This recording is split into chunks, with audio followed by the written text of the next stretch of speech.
അത് നടപ്പാക്കണമെങ്കിൽ കുറച്ച് സാമ്പത്തിക ചെലവൊക്കെ ഉണ്ട്. അത് പൈസ ഇല്ലാഞ്ഞിട്ടായിരിക്കും, അറിയില്ല.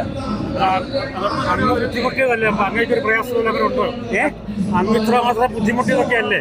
അപ്പോഴത്തേക്ക് ഇത് നടപ്പാകത്തിലുള്ള ഒരു അതിനെക്കുറിച്ച് ഞങ്ങൾക്ക് പറയാൻ അധികാരമില്ല.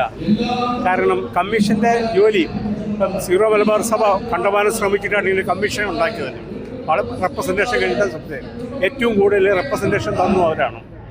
നമ്മൾ പഠിച്ചാണ് റിപ്പോർട്ട് ചെയ്തത്. ഇപ്പം കുട്ടനാട്ടിലെ പ്രോബ്ലമൊക്കെ എന്ന് പറഞ്ഞാൽ അന്യ മതക്കാരായ സയൻറ്റിസ്റ്റിനെ കുറിച്ച് വിസ്തരിച്ചിട്ടാണ്. കാരണം എല്ലാവർക്കും പ്രയോജനപ്പെട്ട അതുപോലെ തന്നെ മലയോര കർഷകരുടെ പ്രോബ്ലം അതൊക്കെ ക്രിസ്ത്യാനികൾക്ക് മാത്രമല്ല എല്ലാവർക്കും ആവശ്യപ്പെട്ട അപ്പോൾ ഇതേക്കുറിച്ചൊക്കെ പഠിച്ച് റിപ്പോർട്ട് ചെയ്തു.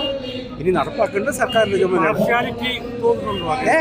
പാർഷ്യാലിറ്റി ഉണ്ടെന്ന് തോന്നുന്നുണ്ട്. പാർഷ്യാലിറ്റി എന്ന് പറഞ്ഞാൽ ഇപ്പം ഈ കർഷകരുടെ പ്രോഗ്രാം, കുട്ടനാട്ട് താമസക്കാരുടെ പ്രോഗ്രാം പാർഷ്യാലിറ്റി ഒന്നുമില്ല.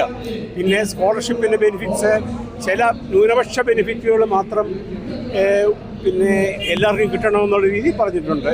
അതുപോലെ ദളിത് കർഷകർക്ക് അവർക്ക് പിന്നെ ദളിത് ക്രിസ്ത്യാനികൾക്ക് അവർക്ക് മറ്റുള്ള ദളിത് ആൾക്കാരോടൊക്കെ ബെനിഫിറ്റ്സ് കൊടുക്കണമെന്ന് പറഞ്ഞിട്ടുണ്ട്.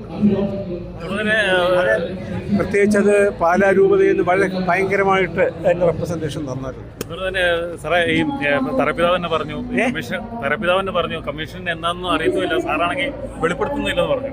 പക്ഷേ ഇവർക്ക് ശരിക്കും നടപ്പാക്കാൻ നമ്മൾ 285 പോയിൻ്റാണ് പറഞ്ഞിരിക്കുന്നത്.